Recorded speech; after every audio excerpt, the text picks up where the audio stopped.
kami, tonton kami channel channel NB Naga Bumi. NB Naga Bumi. Dan jangan lupa selalu subscribe, like, share, and comment. Dan jangan lupa selalu pencet tombol. Klinong.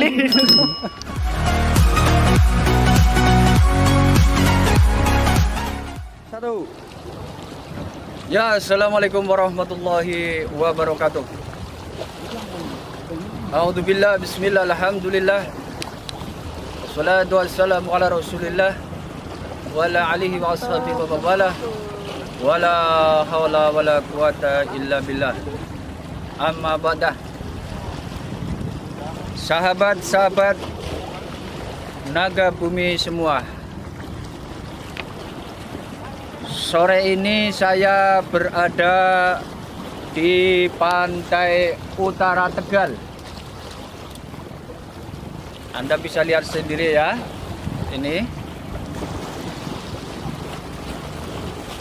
karena saat ini banyak request dari sahabat-sahabat Naga Bumi untuk menceritakan segala hal yang berbau mistis tentang diri saya. Oke.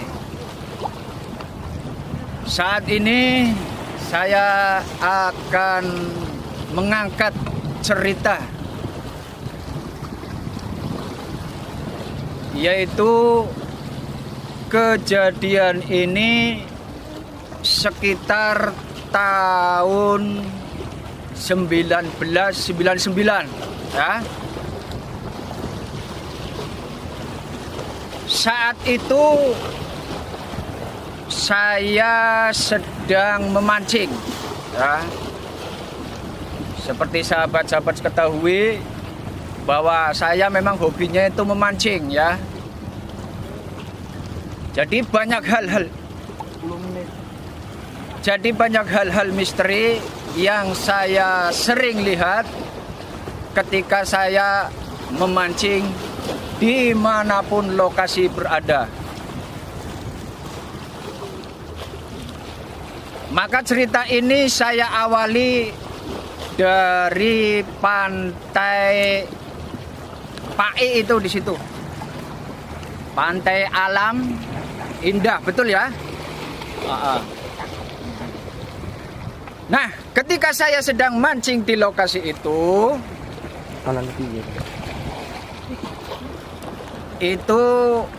saya melihat seorang pemuda yang sedang duduk merenung di pinggiran pantai ya.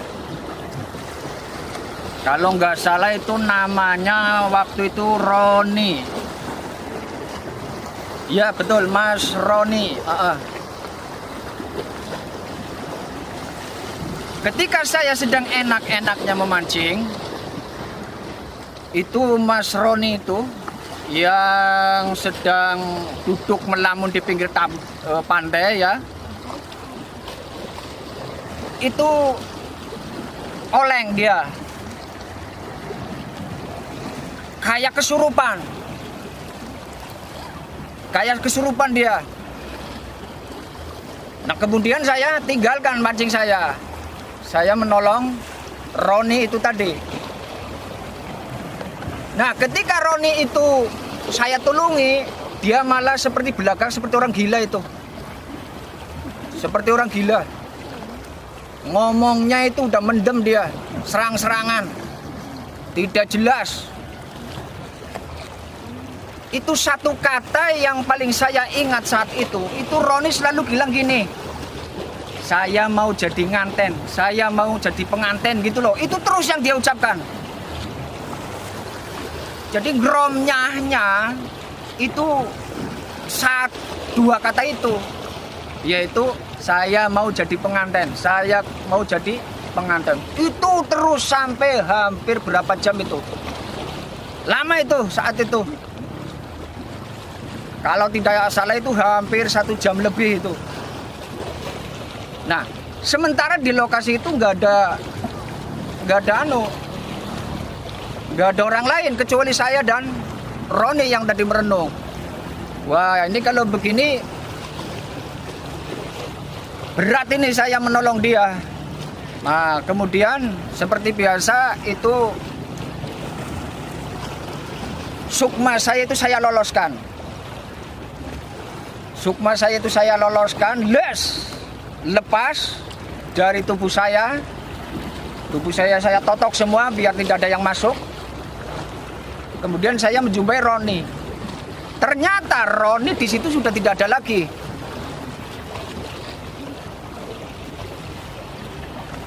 Entah kemana dia.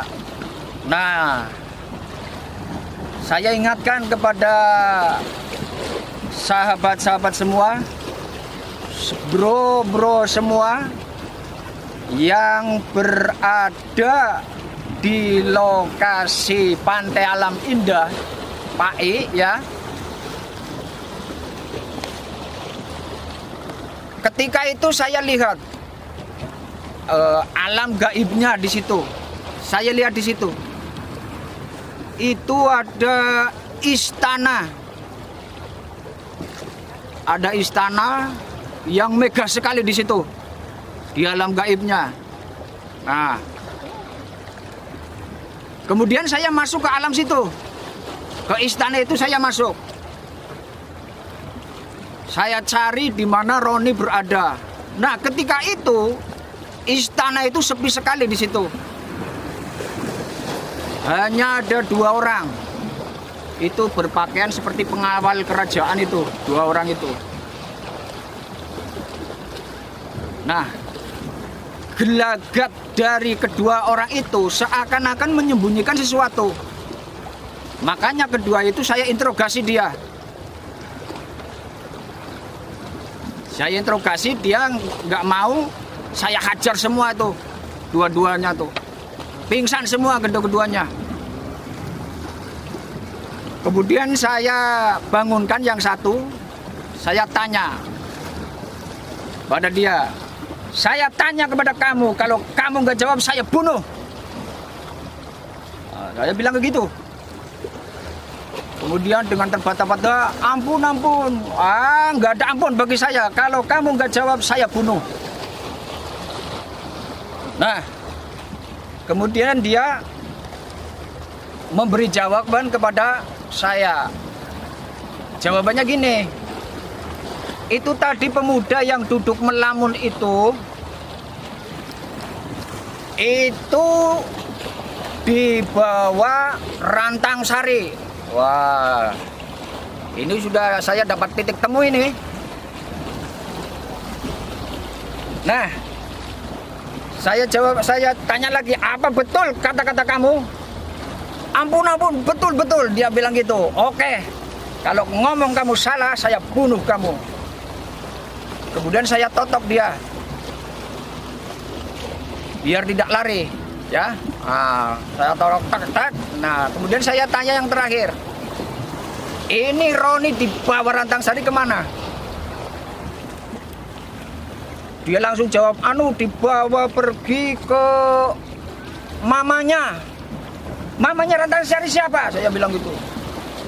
Dia jawab, Dewi Lanjar. Oh, ini. Berarti kemungkinan itu Rantang Sari anaknya Dewi Lanjar itu di Pekalongan itu. Kemudian saya langsung cabut ke istana Dewi Lanjar.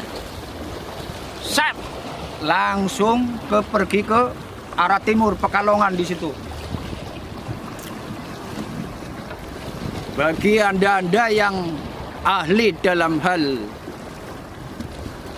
sukma, maka Anda akan tahu untuk masuk ke istana Dewi Lanjar itu Anda harus berhadapan dengan banyak rintangan-rintangan.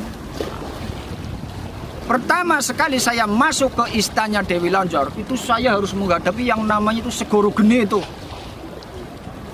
Saya harus, apa itu namanya? Enggak negedinan kayak gue ya. Berenang lah. Berenang di geni. Api ya itu, seret. Udah, wah kalau gini saya harus kebal ini, harus kebal sama api. Nah, kemudian saya langsung lari saja itu pakai sukmanya biar cepat. Wes, langsung seret. Habis api, kemudian apa timbul? Itu banyak senjata keris nyerang saya itu. Keris-keris berhamburan seperti Allah itu, perang apa itu namanya? Itu keris nyerang saya semua itu. Bus, banyak sekali. Nah, kemudian saya ingatkan kepada sahabat-sahabat yang ahli lolos sukma atau roko sukma harus berhati-hati kalau mau masuk ke istana Dewi Lanjar. Jadi kita harus menghadapi rintangan 7 rintangan. Biar tidak terlalu lama, maka cerita ini saya Singkat. Saya singkat saja ya. Jadi yang pertama itu Segoro Geni. Harus bisa menghadapi Segara Geni. Kemudian yang kedua itu harus bisa menghadapi Segara Keris. Keris itu banyak sekali. Kemudian yang ketiga, tombak itu. Tombak banyak sekali. Yang keempat itu panah. Dan lain-lain. Pokoknya nyampe 7 ya. Sampai 7 rintangan yang harus Anda hadapi ketika kita mau masuk ke istana Dewi Lanjar. Jadi persis sekali. Sama persis ketika kita mau masuk ke istananya Nyi Loro Kidul itu, persis sekali. Ya, cerita itu selesai. Kemudian saya bisa masuk ke gerbang. Saya buka gerbangnya itu. Ketika saya buka gerbangnya, itu saya menghadapi seorang orangnya tua, pakai bedong seperti saya ya. Tapi gerakan silatnya itu, saya kalah itu gerakan silatnya. Canggih bener itu, padahal sudah tua. Dia itu penasehat Dewi Lanjar itu. Hebat bener itu orang itu. Ya. Nah, tapi sehebat-hebatnya dia tetap bisa saya lumpuhkan. Nah, itu setelah itu saya harus berhadapan yang namanya Dewi Lanjar. Ya Allah.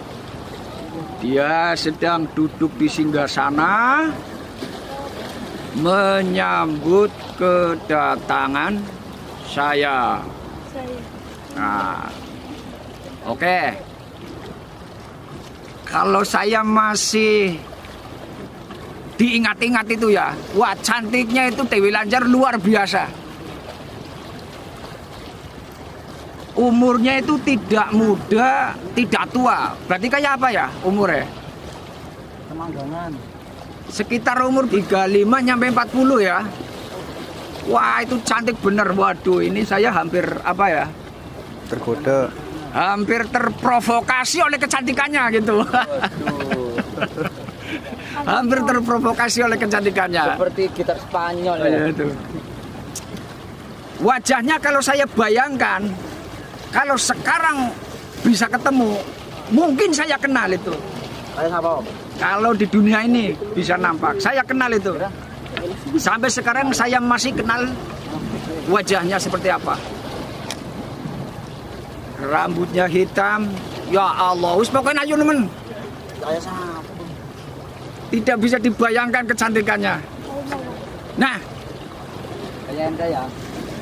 kemudian saya diplomasi kanda-kandahan sama Dewi Lanjar tadi. Saya bilang gini, Assalamualaikum Nyi. Perkenalkan, nama saya Syair Berdarah. Gitu ya. Saya mencari teman saya yang namanya Roni. Apakah dia ada di sini? Kemudian dia menjawab, wah saya nggak tahu itu. Saya dari tadi itu duduk di sini, nggak ada orang masuk ke istana saya selain saya. Saya bilang gini loh, terus gimana Nyi? Ini menurut dua pengawal yang ada di pantai selatan, pantai utara, yaitu Pak I, itu mengatakan bahwa Roni itu dibawa anak jenengan, yaitu Rantam Sari. Ya. Oh, kalau begitu nanti saya panggilkan Rantam Sari. Gini aja Nyi, saya mau menyelidiki dulu di sini. Barangkali Roni di sini ada. Silakan Anda cari anak Anda. Di mana dia berada? Oh, silakan. Dia mempersilahkan saya untuk mencari Roni. Nah, itu. Kemudian saya cari itu. Sampai, waduh, banyak pintu-pintu rahasia di situ. Saya cari sampai ketemu, ternyata dia ada di goa. Di goa itu istananya Dewi Lanjar itu. Nah, setelah di goa saya temukan, dia sedang dirantai itu. Dirantai gini. Semuanya dirantai. Kemudian saya tanya sama Roni, Ron, kamu kenapa di sini? Dia bilangnya gini, saya mau jadi pengantin sama Rantam Sari. Kurang ajar dia. Jangan gitu Ron, saya mau bawa pulang kamu. Dia malah nggak mau. Wah, saya enak di sini. Saya mau jadi pengantin sama Rantam Sari. Aduh, ya mumpet maning aja, bocah kurang ajar, ditolong kan malah kangelan. Nah, kemudian saya menggali informasi dari Roni. Saya tanya dia, kenapa kamu mau jadi manten? Iya, itu Rantam Sari sedang dipaesi. Lagi dipaesi siapa? Dayang ya. Lagi dipaesi dayang-dayangnya. Nanti sebentar lagi dia mau ke sini mengambil saya, gantian saya di paesi ya, di make up dan lain-lain. Wah, pantesan ini Roni disuruh pulang nggak mau. Kemudian saya langsung gini, udah Ron, lu nggak usah macam-macam sama saya, lu saya mau bawa pulang. Kemudian saya pakai suara dalam itu permisi sama Dewi Lanjar. Dewi, saya mau pulang, permisi, salam jarak jauh, saya bilang gitu. Kemudian saya babatin rantainya, das. Apa? Tugel semua ya itu rantai ya. Putus semua ya. Kemudian langsung saya bawa kabur itu Roni. Wus, pulang ke apa tadi ya? Pak E ya, Pantai Alam Indah Tegal ya. Ini cerita ini mungkin yang bisa saya simpulkan ini ya. Bagi teman-teman semua ya, jika Anda berada di PAI, maka jangan sekali-kali Anda itu apa itu namanya, merenung atau kosong pikirannya, atau semacam menghayal, atau apa lagi ya itu ya, pikirannya blank ngono loh, blongo ya bahasa sininya. Ya itu blongo. Karena apa? Kalau Anda melongo, maka barangkali nanti ada itu yang namanya rantang sari. Itu seneng itu. Masuk ke orang-orang yang seperti itu. Nah, itu yang saya bisa ingatkan ya. Mungkin itu saja ya. Dari request teman-teman yang saya bisa bicarakan tentang lokasi PAI, Rantang Sari, dan Dewi Lanjar. Ini yang terakhir ini ya. Buat bro semuanya ya. Jangan lupa ya. Selalu panteng terus. Selalu tonton terus channel kami, yaitu NB Naga Bumi ya. Jangan lupa selalu subscribe, like, and share. Komennya juga ya di bawahnya itu. Oke? Yang terakhir, pencet terus, klinong.